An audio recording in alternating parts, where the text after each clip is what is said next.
I shouldn't have gone to the auction that day. I wasn't even supposed to be in that part of town. An old district filled with crumbling estates and sagging streetlights that barely flickered to life in the gray afternoon fog. But something about that yellowed flyer in the coffee shop window tugged at me. Estate auction. Antique items. 1 day only. It was crudely printed, barely legible, as if meant only for certain eyes to notice. Mine, apparently. The house sat on a hill, withdrawn behind skeletal trees and wrapped in ivy like a forgotten tombstone. I remember how silent the place was. No birds, no cars. Just wind whispering secrets through the broken shutters. Inside, the air was thick with dust, and the musty scent of time left untouched. The auction hall, or what passed for one, was a narrow, dimly lit parlor with warped floorboards, and only a handful of attendees. Most were older, shuffling from lot to lot with expressions as blank as the walls. I wandered until I saw it. Tucked behind a cracked wooden armoire, leaning against the paneled wall as if hiding, was the painting. My breath hitched. It was like walking into a room and suddenly forgetting why you came, but knowing you're exactly where you're meant to be. The portrait showed a middle-aged gentleman, sharply dressed in antique black attire, his features pale but strong. One hand rested firmly on a table, while the other was oddly tucked behind his back. But it was the eyes that stopped me.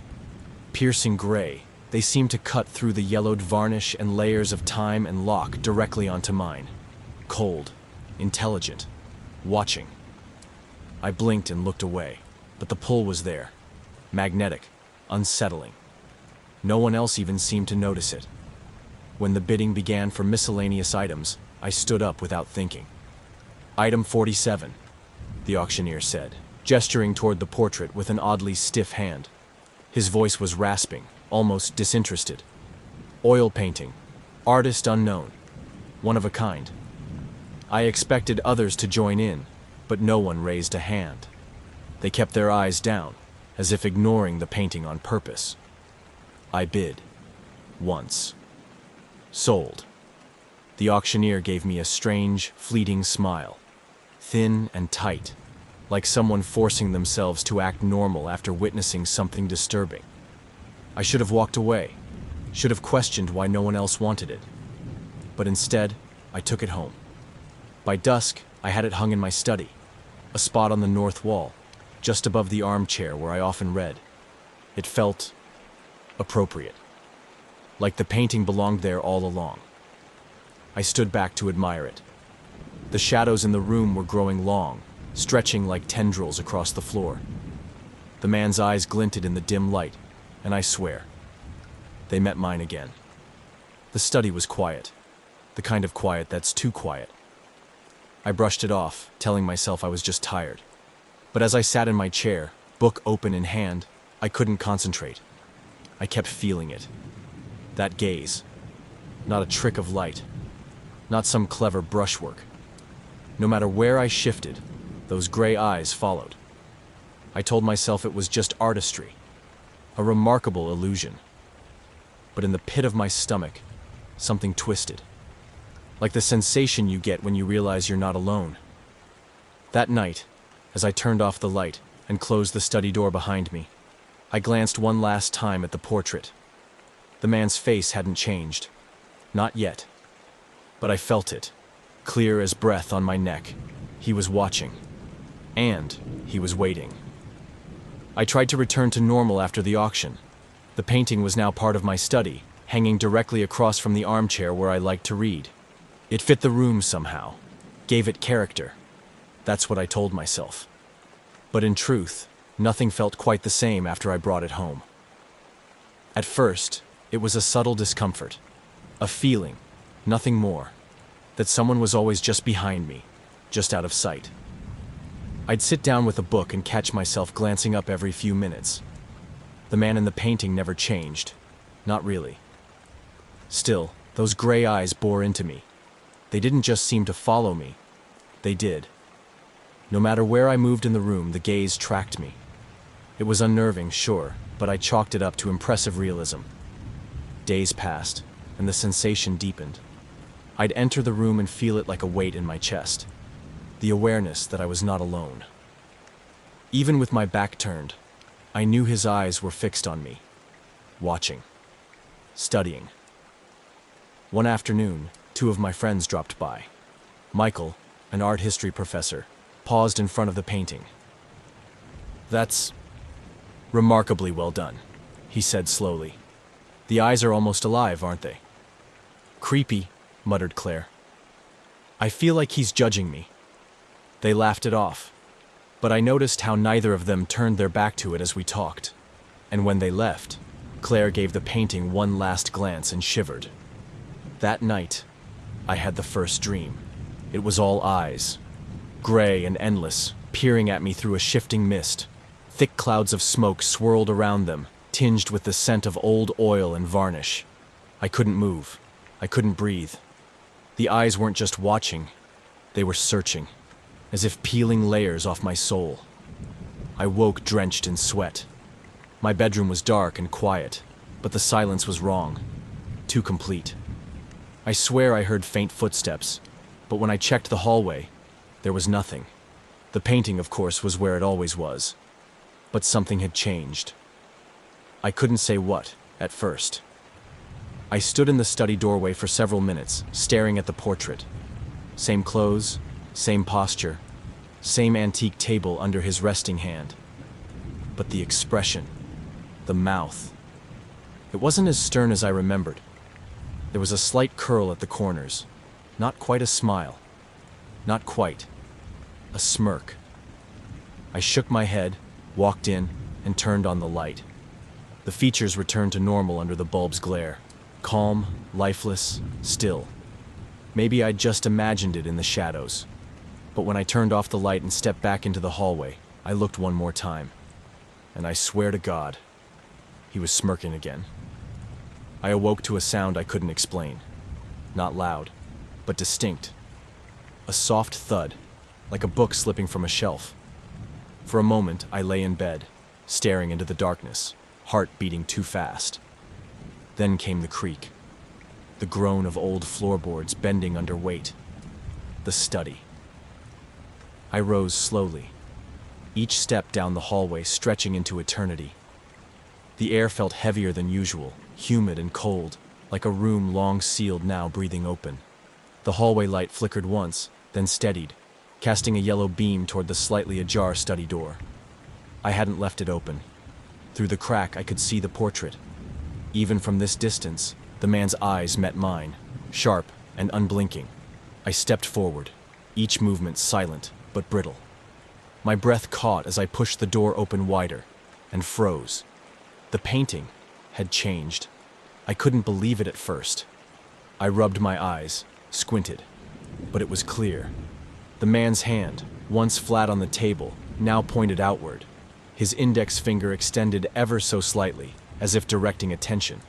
His expression, once neutral, now wore a smirk, faint, but undeniable. I reached for the light switch with a trembling hand.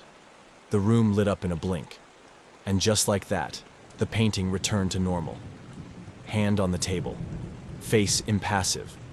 It was exactly as I remembered it, as if daring me to say otherwise. I laughed, nervously, thinly. Told myself it was nothing. A trick of the shadows. A tired brain. But I didn't turn off the light right away. I stood there longer than I care to admit, watching. Waiting for some twitch, some flicker of movement. Finally, I shook myself loose from the unease and turned to leave. That's when I heard it. A whisper. Dry and rasping, like parchment rubbed between fingers. "Victor!" I froze. It hadn't come from behind me. It had come from within the room. I turned my head slowly. The study was dim again, lit only by the hallway spill. In that weak glow, the painting took on an even more haunting presence. Shadows danced across the canvas like living things. Then I noticed it. The man's head. It had turned. Just slightly. Just enough. He wasn't looking straight ahead anymore. He was looking at me. I stumbled back into the hall, barely breathing. And then, A cold draft swept past me, smelling of linseed oil and something rotted, something old and forgotten. The curtains fluttered. The door creaked louder. And as I stared, paralyzed, the painting moved. Not the whole of it, just the hand. It reached out, slowly, smoothly, fingers curling out of the frame, glossy and dark, dripping with oil that seemed far too real. That was when my body gave up reason. I ran. I slammed the door, locked it, pressed my back against it, gasping, listening for any sound of footsteps. Or worse, the slow drag of painted flesh against the floor. But there was only silence. A silence filled with dread. I stopped keeping track of time. Not on purpose. It just began to slip. I'd enter the study mid-afternoon, intending to skim a few pages or dust the shelves, and the next thing I knew, the sky outside had turned black. Once I blinked, and 4 hours had vanished. I was standing in front of the painting, motionless, my fingers inches from the frame. I don't even remember walking over to it. The worst part? There were smudges of oil on my shirt. I hadn't touched it. I know I hadn't. But there they were. Thick, dark stains that reeked of linseed and age, as if something had brushed up against me instead. At first I tried to write it off. Maybe I leaned in too close while cleaning. Maybe I was just overthinking everything. But the evidence kept piling up. Every day the painting looked different. It wasn't overt. The changes were so gradual, so subtle they almost tricked me. But they were there. The shadows in the background grew darker, thicker, like something was moving within them. The man's eyes became bloodshot, ringed with faint veins that hadn't been there before. His fingers, long to begin with, looked slightly longer each time I looked, and his expression, that damned expression, the smirk was deeper now, wider, less ambiguous. There was something cruel in it. I needed proof. I set up a camera on a tripod in the corner of the study, angled perfectly to watch the painting overnight. I didn't want to sleep, but exhaustion eventually won. I left the room dark, only the red recording light blinking in the shadows. The next morning, I reviewed the footage. Hours of nothing. The painting remained still, silent. Then, at exactly 3:17 a.m., the screen went black. Not static, not glitching, just pure darkness. The feed cut out completely for 48 seconds before it returned, showing me standing in front of the painting. But I wasn't moving. I wasn't breathing. I just stood there, staring into the canvas with a blank, vacant expression. The timestamp rolled forward. 30 seconds, a minute, 2. And then, in a single frame, just one, I disappeared, gone. The camera kept rolling. The study remained still. But I was no longer there. I rewound, paused, frame by frame. There I was. There I was. There I was. And then, nothing. The very next frame showed only the painting, the man within it smiling wider than ever. I don't know what scared me more, the disappearance, or the fact that I didn't remember any of it. And still, night after night, I kept going back. I had to, because something inside that painting was waiting for me, and I could feel it calling again. I stopped going outside. I stopped answering calls, stopped caring about what day it was. The world beyond the walls of my house dulled to a whisper. Only one thing held clarity now. Him. The man in the painting. I no longer tried to fight the pull. Each morning, I found myself in the study, drawn like iron to a magnet. I would sit for hours in the armchair, staring up at the portrait. Sometimes I didn't even realize I'd sat down. Time slipped like sand through my fingers, unnoticed and unmissed. The voice returned, clearer now, no longer a whisper. Come closer. Almost. Just a bit more. It spoke when I was awake, when I was asleep, when I blinked too long and saw flickers of movement behind my eyes. I began to feel things in the room. Movement without source. Books would fall from the shelves without warning. My desk chair would swivel slowly when I wasn't looking. The curtains swayed though the windows were shut. And always, Always.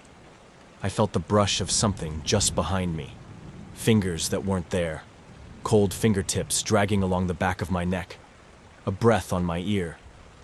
Once, while passing the frame, I felt a tug on my sleeve.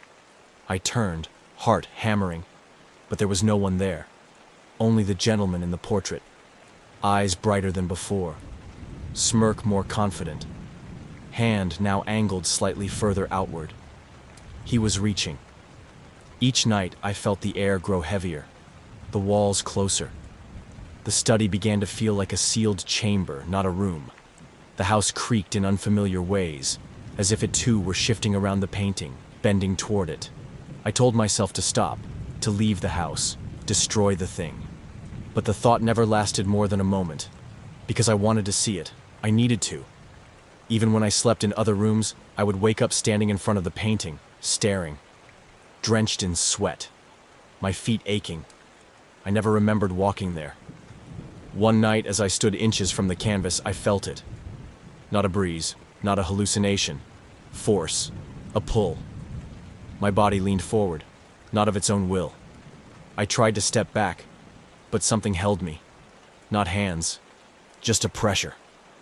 My skin tingled, my breath caught.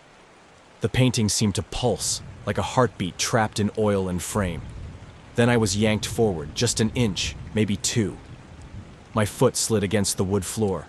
I gasped, stumbled back. But he was smiling, the painted man, smiling wider than ever before. The voice echoed again. "You're almost here, Victor."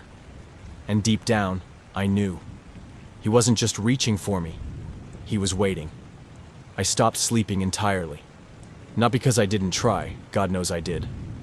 I'd lie in bed for hours, staring at the ceiling, begging for rest. But every time I closed my eyes, I saw him. The painted man, his gray eyes burning through the blackness, reaching. The line between sleep and waking blurred until it didn't exist at all. The house was no longer a house. It felt warped.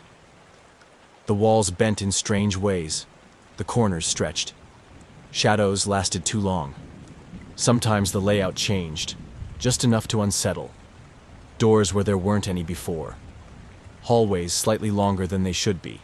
And always, at the center, was the study. I tried to avoid it. I barricaded the door once, pushed the bookshelf in front of it, nailed it shut. But the next morning, I woke inside the room, sitting in the armchair. The nails were gone. The bookshelf neatly returned. I couldn't escape it. He had reached out again. This time, his arm was nearly out of the frame. The elbow was visible now, sleeve painted in sickening detail. The fingers no longer merely curled. They flexed, tensed. Long and dripping with oil, the hand hovered inches from the frame's edge. And he smiled. Not a smirk anymore. A full grin. Triumphant. I broke that day. Truly broke. I screamed, tore the painting from the wall, dragged it to the basement, and grabbed the hatchet I kept for firewood. I was shaking, so much that I nearly dropped it. He watched me the entire time. I raised the blade. It trembled in my hands. I brought it down and stopped. I couldn't move. My arms locked in midair, muscles frozen like stone. My body refused to obey. I stood there, hatchet raised, panting. The air around me thickened like syrup. Every breath felt like pulling glass into my lungs. And then, he moved. The painted man moved. It was slow at first. Barely perceptible shifts. His head tilted slightly, eyes narrowing. Then came the shoulder, rolling forward, and the arm stretching further out of the frame. The oil on his hand dripped onto the floor. I saw it, real liquid, splattering onto the wood with a sickening pat. I wanted to run. I tried, but I couldn't scream, couldn't cry, couldn't do anything but watch. The hand reached me, fingers wrapped around my shoulder. Tight, cold, slick. And then he pulled. A sound escaped my throat, something between a gasp and a sob, as I felt my body shift, dragging toward the frame. The world tilted. The painting grew impossibly large. And just before everything went black, I heard him speak again. "Welcome home, Victor." Then, nothing. Only the endless dark. They say houses breathe, but this one exhaled something foul. I let myself in early that morning, as I always did on Thursdays. Victor wasn't one for mess, but he liked the comfort of routine, even if his version of tidy always meant controlled chaos. I brought fresh bread, dusted the floors, tidied up papers, fluffed cushions. But today felt different. The air was thick, not warm or cold, just wrong. It pressed down on me like water, as if I had stepped into a room that hadn't been opened in years, despite the front door swinging wide. "Mr. Victor?" I called softly. No answer, only silence. And that smell. It struck me halfway down the hallway. A sharp tang of linseed oil layered over something worse. Mildew, rot, and something sickly sweet underneath. I hesitated at the study door, which was slightly ajar. It hadn't been ajar when I arrived. I was sure of it. I pushed it gently with my fingertips. The hinges didn't creak. Inside, the room was untouched. Not a single paper out of place. No shattered glass, no toppled chair. Everything as it always was. Except he wasn't there. The chair sat empty. No coat over the armrest. No cup of tea on the table. Just absence. And that painting. It dominated the far wall as it always had, but now it looked different. I stepped closer, unwilling, yet pulled all the same. I didn't want to see it. Some instinct screamed at me to turn and leave, but I couldn't. The man in the painting grinned now. Not a smirk, not a faint curl of lips. A grin. Wide. Pleased. One arm was fully outside the frame, resting atop the table below, as though it had emerged into our world and claimed its place. And behind him, there was someone else, barely visible, shrouded in the canvas's oily darkness. A second figure pressed into the shadows behind the painted man. The features were faint, ghost-like, but I could make out the shape of a mouth, stretched in a silent scream. The eyes, wild and wide, and the face. I stepped closer, drawn in before I realized it. It looked like Victor. No, it was Victor. Twisted in horror, swallowed by brushstrokes, forever frozen behind the smug gentleman with the gray eyes. I stumbled back, knocking over a stool, gasping for air I couldn't find. The shadows in the corners felt heavier now, like they leaned toward me. The smell was overpowering. And the painting? It seemed to pulse. Alive. Feeding. I don't know how long I stood there. Seconds, minutes, maybe more. Just staring, unable to look away. Finally, I forced my feet to move. Backward, out the door, one step at a time. But even as I left the study, the hallway, the house itself, I couldn't forget the image. Victor, trapped in oil and canvas. And that man's eyes, still watching, still waiting.